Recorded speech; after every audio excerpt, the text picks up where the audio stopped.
আপনি পবনকে খুন করালেন? যে পবন আপনার আর আপনার ছেলের জন্য পেটের দায়ে বারবার বারবার জেল খাটলো। খারাপকে ভালো করাটাই তো আমাদের কাজ। আমাদের এলাকা তো কম দুর্নীতি হচ্ছে না জয়শ্রী। এই পেটটাই তো সব। আজকে এই শুক্রবার পালা বদল ছবি রিলিজ হয়েছে সোমনাথ সেনের পরিচালনায়, এবং এই ছবিতে আমি লেখার ভূমিকায় অভিনয় করেছি। অসম্ভব সুন্দর একটা গল্প, একেবারেই অরিজিনাল গল্প, এবং এমন একটা গল্প যেটা আমাদের এই সময়কার যে একটা মনের কথা, সেই মনের কথাটাকে তুলে ধরছে।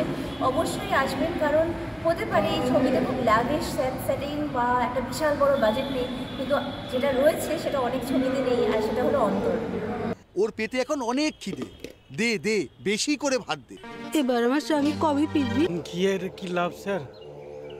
দুদিন পর তো আবার আমাকে কষ্ট করে ধরে নিয়ে আসবেন। পঞ্চায়েত সাহেবের ছেলে রকি, ও কিছু অন্যায় করলে পুলিশ ওরই ধরে নিয়ে যায়। কিন্তু এভাবে তো আর চলতে পারে না। চলে তো যাচ্ছে, ক্ষমতার জোরে এরা আইনকে ছোটো জগন্নাথ করে রেখেছে। পালাবদল এই ছবির গল্প সম্পূর্ণ অন্যরকম, ভিন্ন মাপের, ভিন্ন মাত্রার গল্প। গল্পের মধ্যে পুরো বাঙালিয়ান রয়েছে।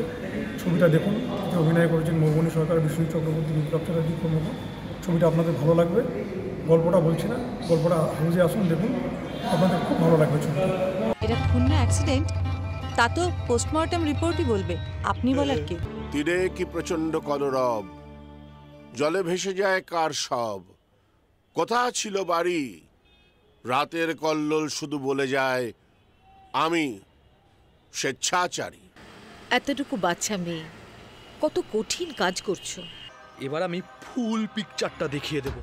কিন্তু এত বড় একটা অন্যায়, পুরো চেপে যাওয়া, কিছু না বলা।